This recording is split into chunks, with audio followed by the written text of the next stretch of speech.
My parents hadn't answered my calls for a whole week. When I got to their house, the place was completely wrecked. I was just about to call the police when I heard a faint noise coming from the closet. My heart stopped. Inside was, you know that feeling when your gut screams that something's wrong, but you try to rationalize it away? Well, I ignored that scream for a whole week, and the silence that followed unveiled a truth so horrifying, it's still ripping me apart. When I finally found him, trembling and exhausted, huddled in a dark wardrobe, my little nephew's silence spoke volumes that shattered my entire world. Hey everyone, I'm Jackson Palmer, a 31-year-old hotel manager out here in the dazzling chaos of Las Vegas. From the outside, my life looks perfectly stable. A decent job, a quiet apartment, a schedule packed enough to keep me from overthinking. But if you dig deeper, if you ask about my family, about the memories of Reno where I grew up, well, that's a different story. It's one etched with cracks, lingering pain, and a love that's been stretched so thin I sometimes struggle to recognize it. Reno, my hometown, is nestled among Nevada's mountains. It's a place where everyone knows everyone and life just moves slower. My parents, Joseph and Marilyn, were the quintessential townsfolk, hardworking, simple, and honest. They owned Palmer's Grocery, a modest, weathered store with a faded wooden sign. I practically grew up there, bagging groceries, stacking soup cans, breathing in the comforting scent of fresh bread mixed with the old wooden floor. That store was my entire world back then, and I loved it. Our family home was just a few blocks away, a 2-story house with a perpetually weedy front yard and an old oak tree I'd climb every summer.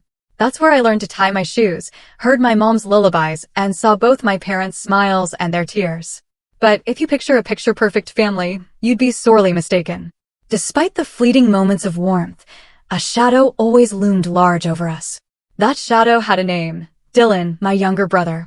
Dylan was 5 years younger than me, but from the moment he could charm, he became the undeniable center of our household. Mom called him her golden boy. With his curly hair and sparkling eyes, Dylan had a smile that could melt anyone, and my parents, especially Mom, simply couldn't resist him. They spoiled him rotten. New toys? Nice clothes? Forgiveness for every mistake? Dylan got it all. Meanwhile, I, the older brother, was expected to be mature, responsible, and dependable. Dylan, on the other hand, was allowed to live carefree, as if his missteps were just harmless little pranks. I don't blame my parents entirely. I know they loved us both, just in vastly different ways. I remember staying late at the store to clean up while Dylan was whisked away for ice cream with Mom.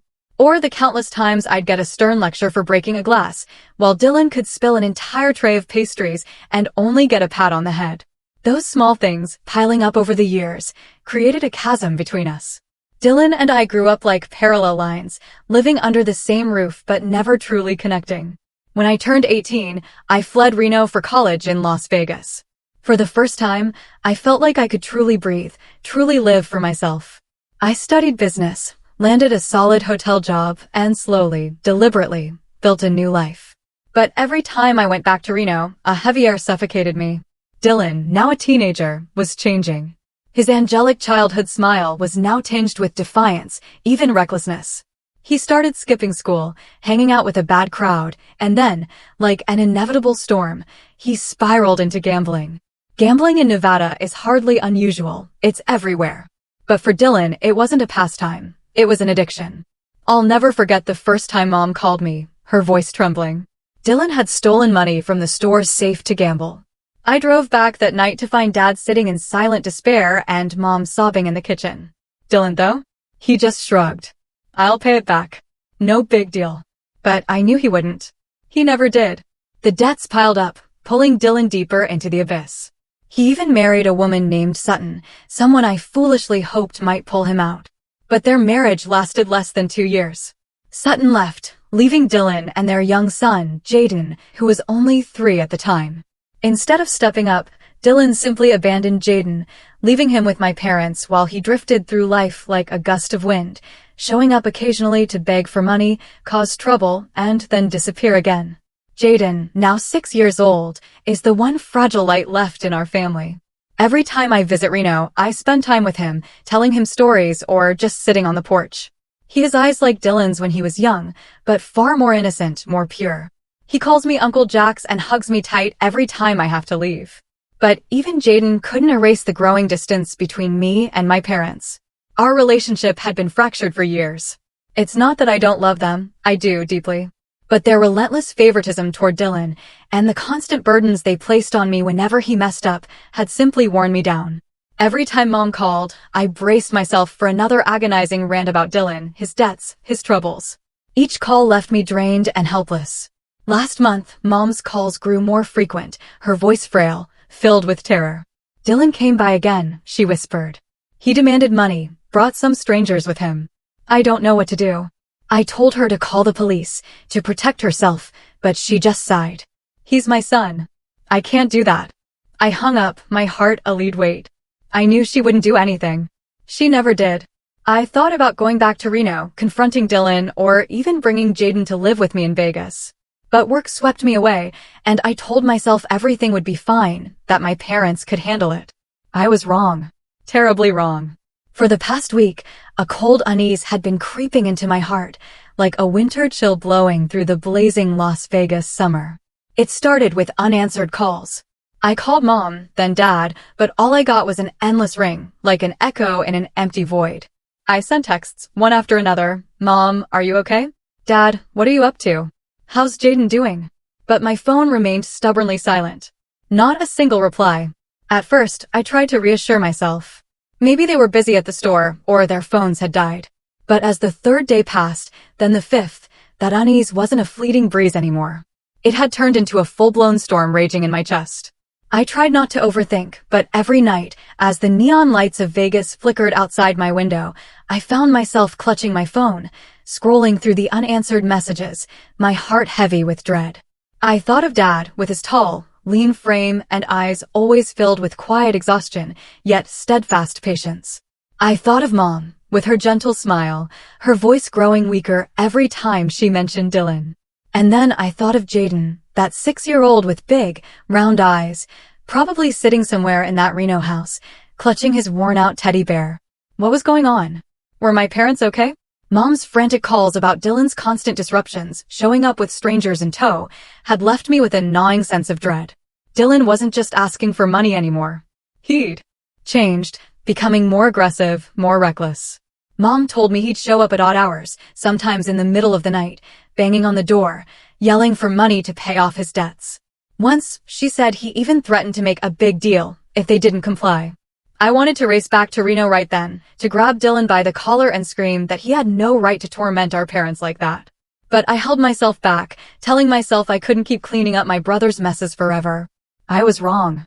My biggest mistake was thinking I could stay on the sidelines, that I could let my parents face the storm named Dylan alone. By the 7th day, with still no response from my parents, a call from an unfamiliar number made my heart pound against my ribs. It was Mrs. Helen, the neighbor who lived across from my parents' grocery store. Her voice was frantic, laced with worry. Jackson, I need to tell you something. Your parents' store has been closed all week. No one's seen them. I tried calling, but no one picks up. Something's not right, Jackson. I felt the blood in my veins turn to ice. The grocery store, the place my parents had poured their lives into, had never been closed for more than 2 days, except during major holidays. For it to be shuttered for a whole week? Unimaginable. I hung up, my hands trembling, trying to piece my thoughts together. Maybe my parents were sick. Maybe they went on a trip. But deep down, I knew those were just excuses to soothe myself. Dylan, had he done something? Had he pushed my parents into a situation they couldn't escape? I couldn't sit still any longer. That evening, I called my boss and requested emergency leave. I need to go home. It's urgent, I said, my voice choking, though I didn't explain much. My boss, a kind but perpetually busy man, simply nodded over the phone and told me to be careful. I packed a few clothes, tossed them into a small suitcase, and before leaving my apartment, I glanced out the window, where the Las Vegas lights still twinkled, oblivious to the storm raging inside me. A 7-hour drive from Las Vegas to Reno lay ahead, and I knew this trip wasn't just about finding my parents. It was about facing everything I'd been avoiding for years. As I got into the car, started the engine, and began the journey, childhood memories flooded back, vivid, as if they'd happened yesterday. I remembered afternoons behind the store counter when Dad taught me how to count change for customers, or when Mom slipped a peppermint candy into my hand. I remembered the smell of the old wooden floors, the jingle of the bell when customers walked in, and the times Dylan and I, as kids, played tag between the aisles, laughing until Mom pretended to scold us. But those memories, no matter how warm, couldn't ease the dread suffocating my chest. Every time the car passed through a dark stretch of road, I saw Dylan's image, not the Dylan from back then, but the Dylan of now, with cold eyes, a harsh voice, and the threats Mom had described. I wondered what had happened in that house. Were my parents truly okay? Or was something far worse waiting for me in Reno? With every mile, my fear grew like a stone weighing heavier on my heart. I turned on the radio, trying to find a song to drown out the silence, but no melody could overpower the whisper in my head. Jackson, you've abandoned them for too long. I pressed the gas pedal, the car speeding toward Reno, toward the house that held both my childhood and my deepest wounds. The 7-hour drive felt like a lifetime. When the town's welcome sign came into view, my chest tightened as if it were being squeezed. The town looked the same, with its familiar streets and houses peeking out under the moonlight. But something felt off, as if the air carried a warning. I drove straight to my parents' grocery store, a place I always thought would be lit up, filled with laughter. But when I pulled up in front of it, I could hardly believe my eyes.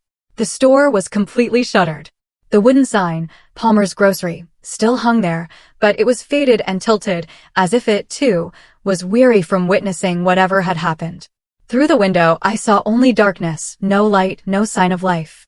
The shelves I used to neatly stock were now swallowed by shadows. My heart raced, and I had to take deep breaths to keep from panicking. My parents would never close the store for this long. Never. Unless. I didn't dare finish the thought. I started the car again and drove toward their house, a few blocks away.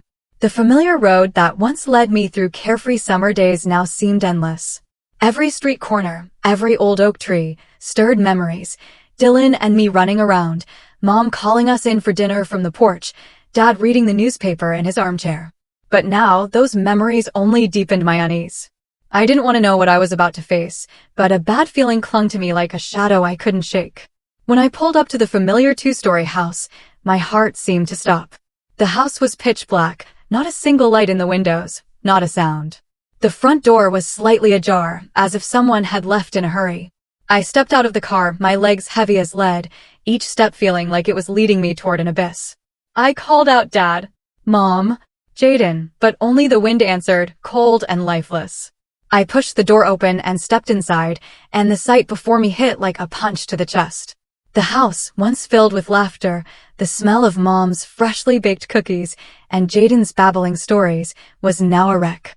The furniture in the living room was toppled, as if swept by a storm. The kitchen cabinet doors hung open, dishes scattered across the floor, some cups shattered into sharp fragments. A long crack ran across the wall, as if something had been slammed against it.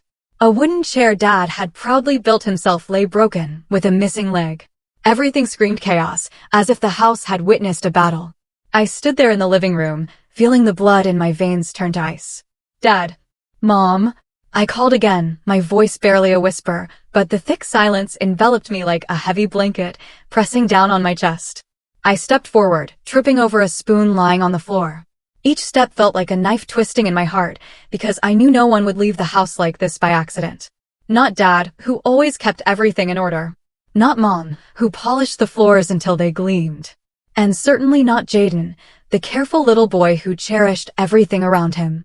I tried to gather my thoughts, to find a rational explanation. Maybe they'd been robbed. Maybe they'd fled in a panic. Or maybe something had happened to them. Something I didn't dare imagine. I shook my head, trying to push the thought away. I needed to find my parents. To find Jaden. I pulled out my phone, ready to call the police.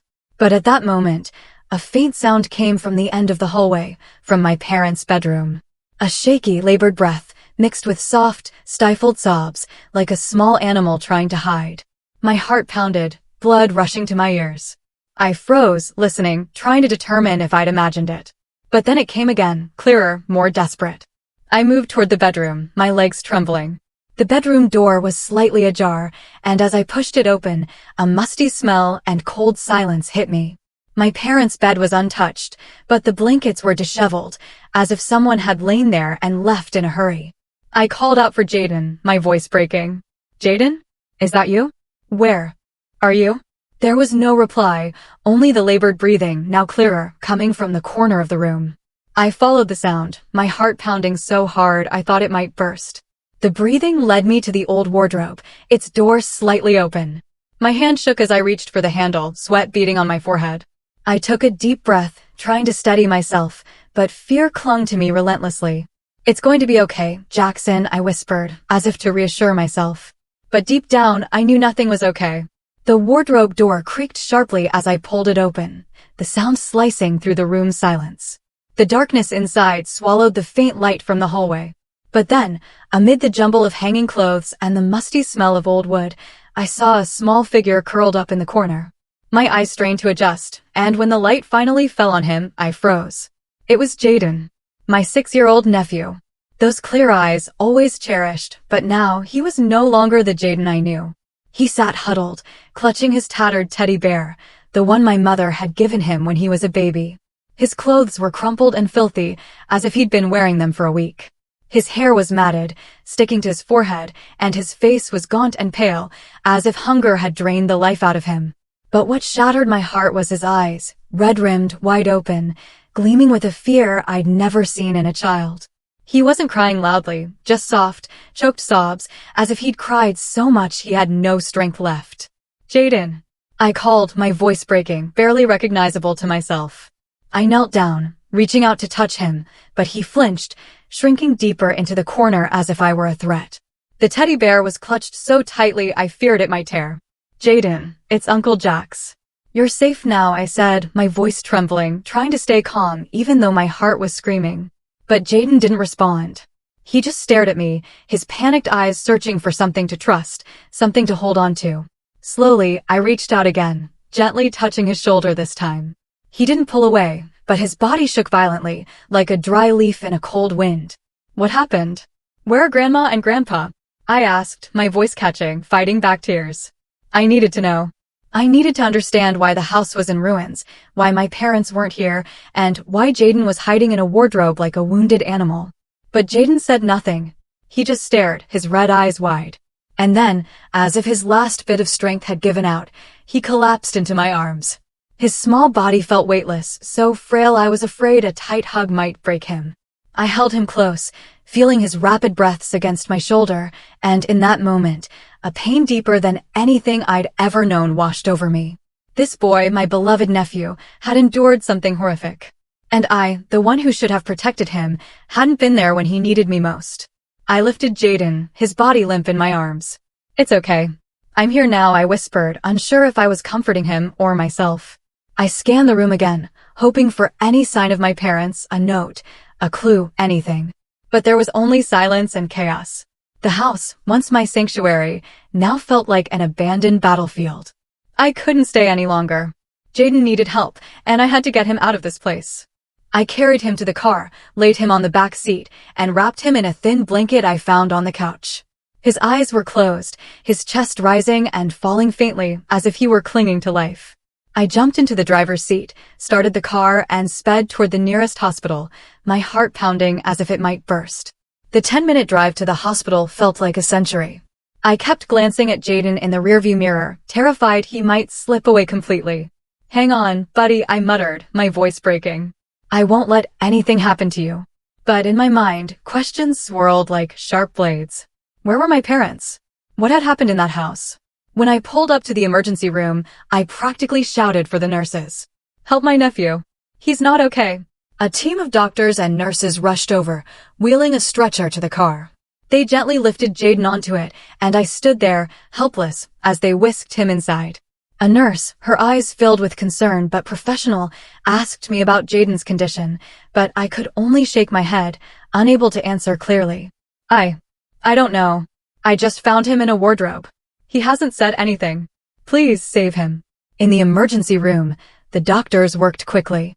They hooked Jaden up to IN4, checked his heart rate, and measured his blood pressure while I stood in the hallway, watching through the small window in the door.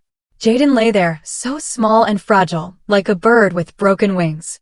A doctor emerged, his face grave. "The boy is severely dehydrated and malnourished, likely from days without food or water," he said. "He's also experiencing significant psychological trauma. We'll keep him here for observation." But can you tell us anything about what happened? I shook my head, overwhelmed by helplessness. I don't know, I whispered. I just got home and found him like that. Deep down, I knew I couldn't stop here. Jaden had survived. But what about my parents? The wrecked house. The signs of violence. The eerie silence. I clenched my fists, anger and pain surging like a fire. I had to go back to that house.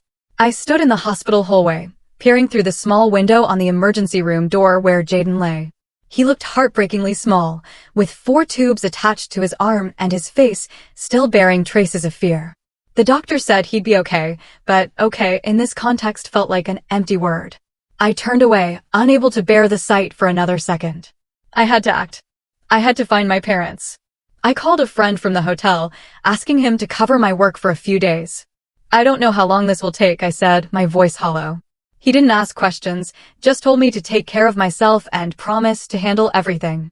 I hung up, feeling like I was severing a piece of my normal life in Las Vegas to step into a nightmare with no end in sight. Back in the car, I drove to my parents' house.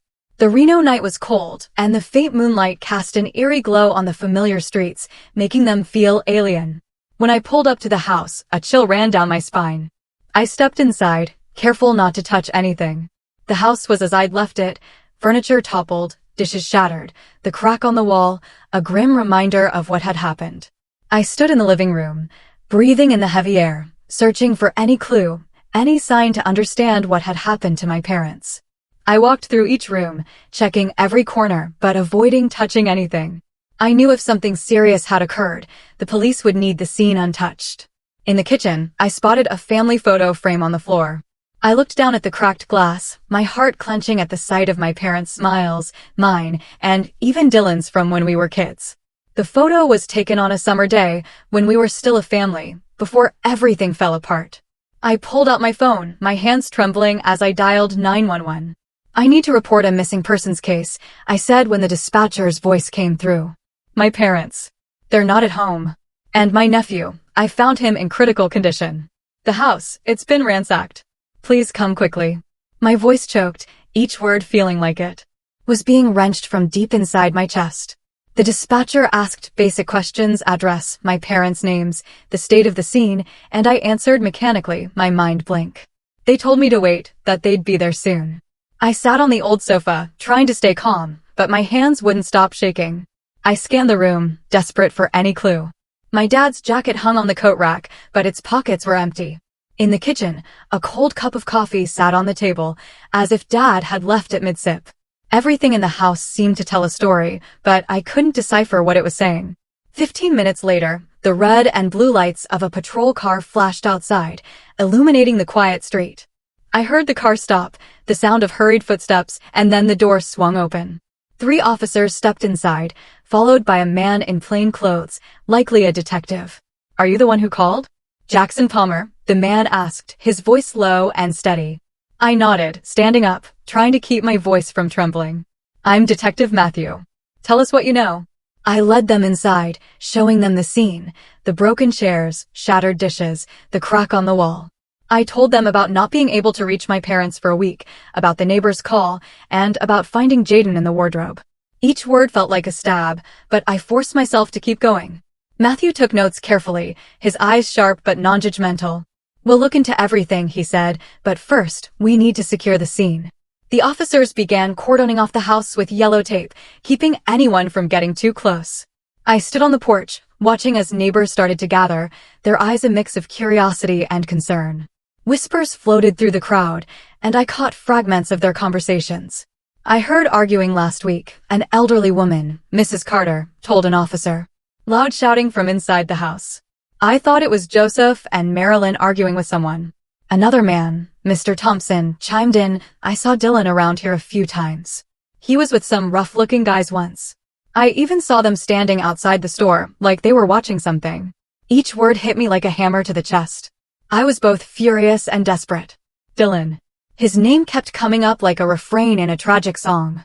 I wanted to scream, to demand answers from every neighbor about what they'd seen or heard. But I knew I had to stay calm. The police needed me clear-headed, and Jaden needed me strong. Still, deep inside, a fear was growing like a snarling beast. If Dylan was involved, if he had done something to my parents, I didn't know how I'd face that truth. Matthew called me over, asking more questions about Dylan, where he usually went, his habits, anything that could help. I told him everything I knew, though each word felt like rubbing salt in a wound. He's addicted to gambling, I said. He shows up to ask for money. Mom always forgave him, no matter how much he hurt her. Matthew nodded, his eyes fixed on his notebook. We'll start looking into this angle, he said. But you should prepare yourself. This might not be a simple missing persons case. His words sent a shiver through me. I wanted to believe my parents were okay, that they'd just gone somewhere, that this was all a misunderstanding. But deep down, I knew the truth was waiting, and it wouldn't be easy.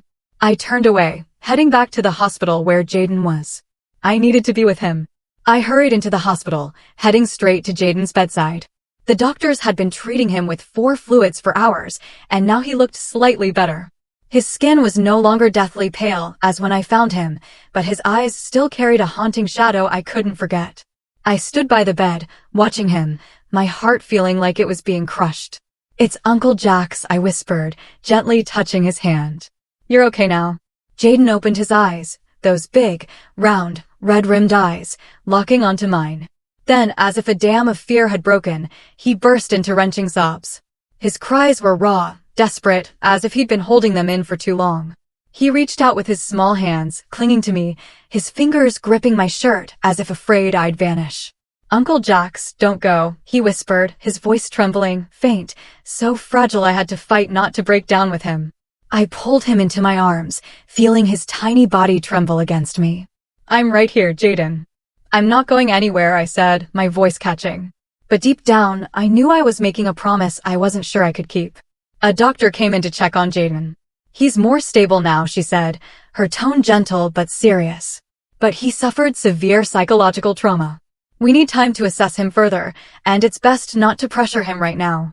I nodded, but my mind was swirling with questions. Jaden knew something. He'd been in that house, had seen something.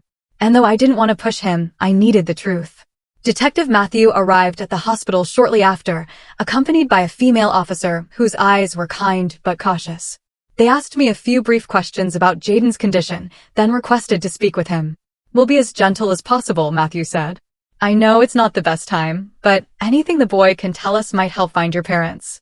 I looked at Jaden, still clinging to me, and felt like I was standing at a dangerous crossroads. I didn't want him to relive whatever had happened, but I also knew it was the only way to find my parents. "Jaden," I said, kneeling by the bed, keeping my voice as soft as possible. "Can you help Uncle Jax a little? These people are police officers, and they want to find Grandma and Grandpa. Can you tell us what happened?" Jaden shook his head frantically, his eyes wide with terror. He clutched his teddy bear tightly, as if it were his last shield. "No, I don't want to," he whispered, his voice quivering. I hugged him, letting him rest his head on my shoulder. "I'm right here, Jaden. You don't have to be scared. Just tell us what you remember. It's okay. I won't let anyone hurt you." I could feel his rapid breathing, and in that moment, I wanted nothing more than to take him away from all this pain. But I couldn't. I needed the truth, no matter how brutal. After a few minutes of my reassurance, Jaden began to speak, his voice halting and punctuated by sobs. Dad came to the house," he whispered, and my heart seemed to stop. "Dad came with some other people. They were yelling. Grandma and Grandpa yelled back." Jaden paused, his eyes wide, as if reliving the moment. I held his hand, trying to keep my voice steady. "Go on, buddy. What did they do?" Jaden trembled, tears streaming down his cheeks. "Dad, he was really mad. He shouted, told Grandma and Grandpa to give him money, but they wouldn't. Then there was a loud crash. Things broke. I was scared. I ran to the wardrobe. I hid." His voice faded as if sinking into a memory too heavy to bear. I heard Grandma and Grandpa cry out. Then everything went quiet. I felt the blood in my veins turn to ice. I held Jaden tightly, fighting back tears. But inside, a storm was raging. Dylan. He was there. He fought with our parents, and the sounds Jaden heard. I didn't dare think further. Matthew and the female officer took notes quickly, their expressions hardening. "Do you remember anything about the people with your dad?" the officer asked, her voice gentle but careful. Jaden shook his head, tears spilling again. "I don't know. They were tall. They were scary. Covered in tattoos. He broke into wrenching sobs, clinging to me, and I knew he couldn't say more. I signaled to Matthew and he nodded, standing up. "Thank you, Jaden," he said. "You're a brave boy. We have enough to start the investigation. Dylan will be our primary suspect." The doctor stepped in, gently asking everyone to leave so Jaden could rest. "The boy needs time," she said. "He's been through too much." I nodded, but inside, I wanted to scream. Dylan. My brother. What had he done? What had he dragged our parents into? And Jaden, an innocent child, had witnessed it all. I sat by Jaden's bed, holding his hand until he fell asleep, his breathing finally steady, but I couldn't rest. Jaden's words were like a sharp puzzle piece, confirming my worst fear. Dylan hadn't just caused trouble. He might have done something unforgivable. Detective Matthew called me the next morning, his voice low and resolute. "We've designated Dylan as the primary suspect, based on Jaden's statement," he said. "We're issuing a manhunt and checking every place he might show up. Do you have any more information about your brother's habits?" I recounted what I knew, the casinos Dylan frequented, the seedy bars where he drank. Each word felt like a stab, but I couldn't stop. The police moved quickly. They went to the rundown motel room Dylan rented on the outskirts of Reno. But when Matthew called with an update, his voice was heavy with frustration. The room was empty, he said. Trash strewn everywhere, clothes scattered like he left in a hurry. "We're collecting fingerprints and any clues we can find."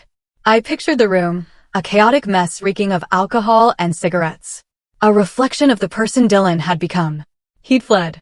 He knew what he'd done, and he was trying to escape.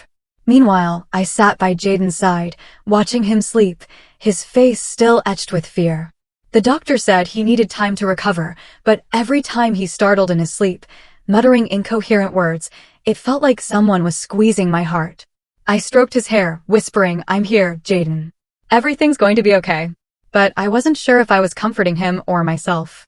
The truth was, I didn't know if things would ever be okay again. The police continued to track Dylan's trail. They visited the casinos and bars in Reno where he was a regular. A bartender at the Rusty Nail told Matthew that Dylan had shown up a few days ago, frantic, downing drinks and muttering about needing money fast. He looked like he was being hunted, the bartender said, bloodshot eyes, constantly looking over his shoulder, like he was scared of someone following him. Then he left without paying for his drinks. Those details sent a chill through me. Dylan wasn't just running, he was terrified.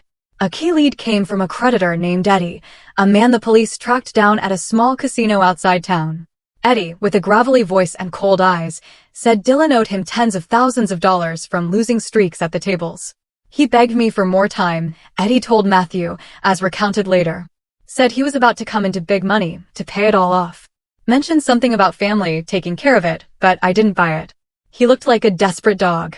Eddie's words hit me like a hammer. Family taking care of it. What did Dylan mean? Was he planning to get money from our parents? From the grocery store? Or from something worse? The police issued a citywide manhunt for Dylan, extending it to surrounding areas. They sent alerts to checkpoints, casinos, and cheap motels where he might be hiding. News of the case began to spread like wildfire in the usually quiet town. Neighbors gathered outside my parents' house, whispering to each other, their eyes a mix of pity and curiosity. Mrs. Carter, the elderly neighbor, visited me and Jaden at the hospital, bringing a tin of homemade cookies. "I can't believe this, Jackson," she said, her voice trembling. Joseph and Marilyn were good people. And Dylan, I saw him with some shady characters. I was worried, but I never thought it would come to this. Her words only fueled the fire in my chest. I wanted to scream that I didn't want to believe it either, that I didn't want to think my brother could do something horrific to our own parents. But the pieces were falling into place. Jaden's account, the wrecked house, the neighbor's stories, and now Eddie's words. They all pointed to Dylan like arrows aimed straight at my heart. I sat by Jaden, holding his hand, feeling his small, cold fingers in my palm. He was still sleeping, but his sleep was restless. Occasionally, he mumbled words like, "Dad, don't," or "I'm scared." Each whisper cut into me like a blade. I thought about the years Dylan was coddled, defended by Mom, forgiven by Dad. I thought about the times I tried to pull him out of his messes, only for him to smirk and say, "Worry about yourself, Jax. I know how to live my life." Now, his way of living had led to this, a destroyed home, a traumatized child, and our parents missing. I looked out the hospital window at the moonlight illuminating Reno's rooftops. Somewhere out there, Dylan was hiding, carrying secrets I both yearned and dreaded to uncover. I hoped the police would find him, drag him out of the shadows to face what he'd done. But at the same time, I feared that moment when I faced Dylan. What would I see? A criminal? A brother? Or a monster who had destroyed our family? Matthew called again late that night, his voice firm but steady. "We're narrowing it down," he said. "We got new leads from the outskirts. We'll find him soon." I nodded, though he couldn't see me. "Thank you," I said, my voice hollow. I wasn't sure if I was truly ready to face Dylan or not. The next morning, Matthew called me back to the house to review some findings from the investigation team. "We need you to confirm a few details," he said over the phone, his voice carrying an odd tone, as if he were bracing himself for something grave. I didn't ask questions, just drove over, my heart pounding in my chest. When I stepped inside, Matthew was in the living room, joined by another officer taking photos of the scene. The house remained as I remembered it, wrecked, cold, like a wound that refused to heal. "We've done a more thorough search," Matthew said, leading me to the corner where Dad used to work. "We found this in the drawer," Matthew said, handing me a faded yellow envelope, its edges worn. I took the envelope, my hands trembling. My name was scrawled across it in Dad's handwriting, a script I'd recognize anywhere. "Jackson," it read, and just seeing it sent a chill down my spine. I opened the envelope, pulling out a folded sheet of paper. The handwriting was shaky, as if written in panic or fear. I took a deep breath, trying to steel myself, but nothing could prepare me for what I was about to read. "Jackson, our son," the letter began. "If you're reading this, things have probably gone too far. We're sorry for everything. We were wrong. So very wrong to let Dylan become what he is. We loved him, but we spoiled him too much, letting him grow into a selfish, broken man. We tried to fix it, but it might be too late." I stopped, feeling like I couldn't breathe. The words cut like a sharp, unrelenting knife. I knew my parents had always defended Dylan, forgiven his mistakes, but hearing them admit their culpability in their own handwriting filled me with both pain and anger. I forced myself to read on, each line slicing deeper. "Dylan has changed, Jackson. He's no longer the boy we knew. Lately, he's been coming to the house, often demanding money, threatening us. He talked about selling the grocery store, saying it was the only way to settle his debts. We refused, but he wouldn't stop. He brought strangers, men with cold eyes. We've been living in fear, Jackson. We're afraid of the day things go too far." Tears welled up, blurring the words. I thought I was prepared. But no, there was no way to brace for this. My parents had lived in fear, threatened by their own son, and they chose to keep it from me. A wave of anger surged at Dylan, at myself, and even at my parents for letting it come to this. The letter continued, Dad's handwriting growing heavier, as if he knew time was running out. "We didn't want to drag you into this, Jackson. You've done so much for this family. Carried so much. We didn't want you to face Dylan, didn't want you caught up in this. But if you're reading this, we're probably gone. Take care of Jaden. He's innocent, and please forgive us if you can." I folded the letter, unable to read further. Tears fell hot on my cheeks, but I didn't wipe them away. The words felt like a final testament, as if my parents knew a tragic end was coming. They'd been pushed to the edge by their own son, and they'd chosen to protect me, no matter the cost. I gripped the letter, feeling it burn in my hand. Matthew stood beside me, his eyes softening, but he said nothing, as if knowing I needed time to process what I'd read. "Dylan," I whispered, my voice breaking. His name now felt like a curse, an indelible stain.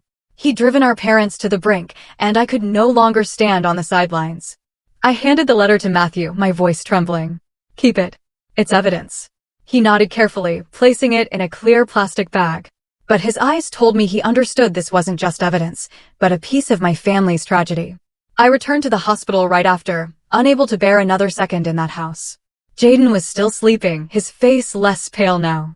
The letter's words echoed in my mind, each one a reminder of my parents' mistakes and my own. I'd left them alone too long, thinking distance would shield me from Dylan's chaos. But now I couldn't run anymore. Dylan had destroyed our family, and I had to face him, no matter how brutal the truth might be. 3 days later, my phone buzzed. It was Matthew. His voice was curt, but I could hear the tension in it. "We found Dylan," he said. "He's at a cheap motel on the outskirts. We've taken him into custody. Would you like to come to the station?" My heart pounded, a mix of relief and dread surging through me. They'd found him. I left Jaden at the hospital under the nurse's care, promising to return soon. He clutched my hand, his eyes still filled with panic, but I forced a smile, though it felt dry and strained. "I'll be back soon, Jaden," I said, ruffling his hair. But as I stepped out of the room, I felt like I was walking into a storm. The Reno police station sat in the heart of town, a gray building with long corridors and the stale smell of old coffee. Matthew met me at the entrance, his expression stern but tinged with exhaustion. "He's in the interrogation room," he said, leading me through a narrow hallway. "He's rattled but still denying everything. We need you here to confirm some details." I nodded, though inside, I wanted to turn and run from this moment. But I couldn't. Not now. The interrogation room was small, with a metal table and stiff chairs. Dylan sat there, facing Matthew and another officer. I stood behind the one-way glass, watching him through the cold pane. He looked haggard, a shadow of himself. His hair was disheveled, his shirt crumpled, and his bloodshot eyes suggested days without sleep. In his hand was a small bag containing some cash and fake IDs, clear signs he'd planned to flee. But what chilled me was his eyes, panicked, yet still defiant, as if he thought he could still escape. Matthew began the interrogation, his voice calm but sharp. "Dylan, we know you were at your parents' house last week. We have statements from your son, from neighbors, and from a creditor. What did you do?"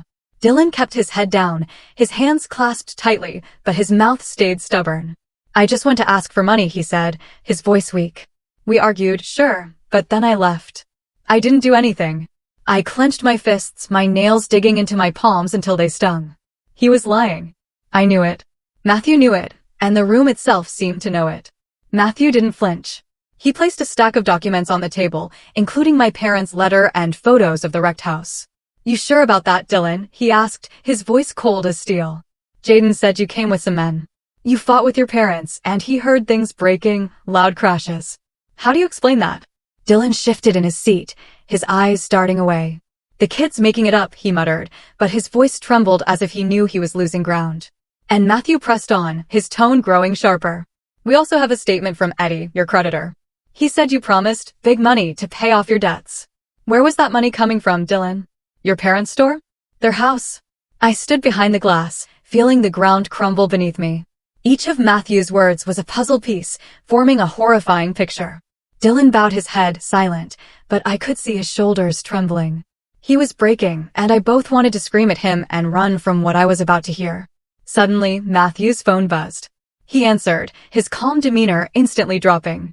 The room fell silent as he nodded a few times, then hung up. Matthew stood, his voice dropping, each word heavy like a hammer strike. "Dylan, I just got a call. The crime scene team found the bodies of Joseph and Marilyn Palmer in a vacant lot not far from their house. Both were brutally attacked. Evidence at the scene matches what we found in the house and Jaden's statement. Do you have anything left to deny?" I felt the world stop. Bodies, my parents. I gripped the chair's edge, my head spinning. Their letter, with its trembling words, now became an unbearable truth. I wanted to scream, to shatter the glass and grab Dylan, but I couldn't move.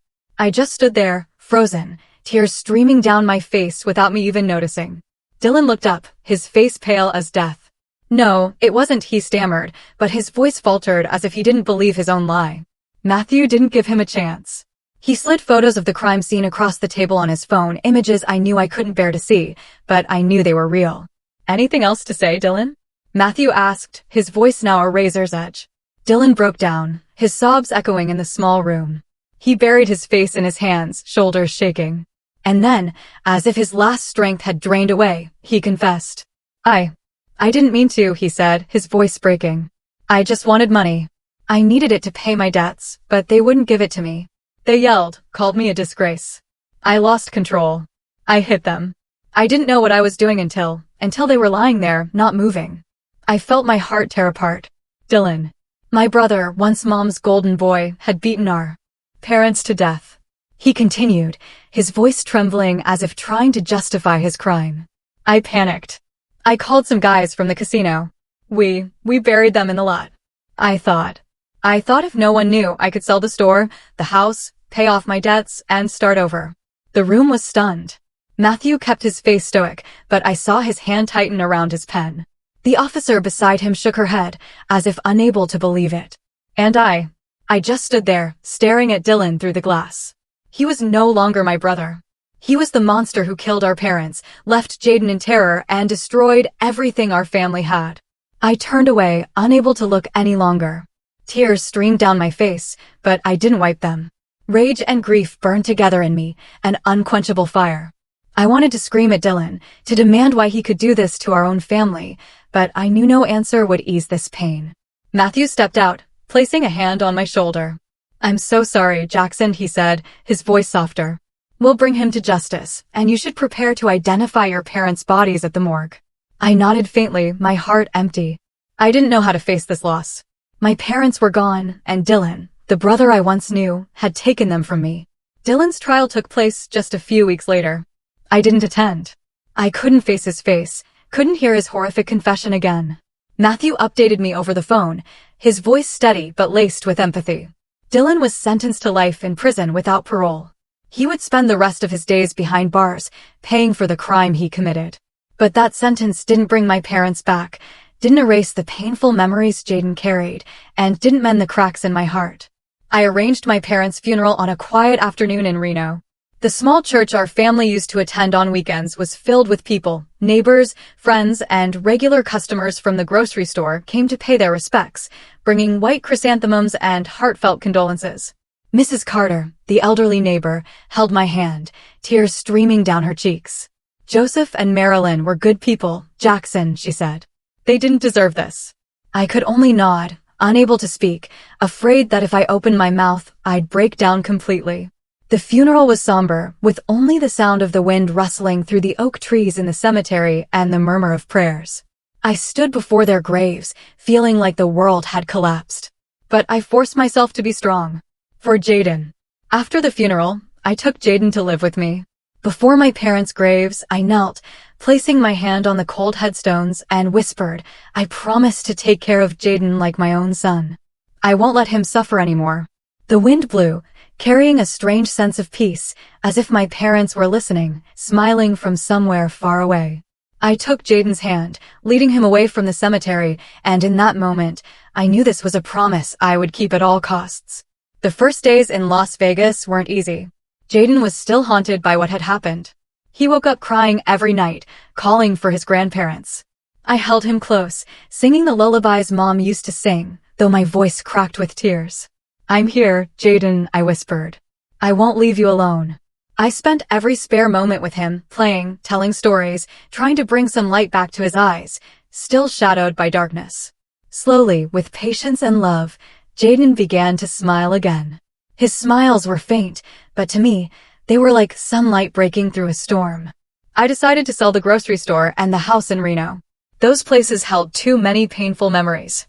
I couldn't keep them, couldn't let those memories continue to trap us. The money from the sales wasn't much, but it was enough to start a new life for Jaden and me. I moved us into a larger apartment in Las Vegas, with a room just for him, where I hung his drawings and placed his worn teddy bear on the bed. In the months that followed, as Jaden and I settled into our new rhythm, I began to reflect on my family. My parents had made mistakes, spoiling Dylan too much, letting him become selfish and broken. Their favoritism left deep wounds, not just for me, but for them and Jaden too. But I also realized that despite our family's flaws and fractures, love and responsibility were the foundation that held us together. I learned a painful lesson. Blind indulgence and neglect can push a child down a destructive path, even to tragedy.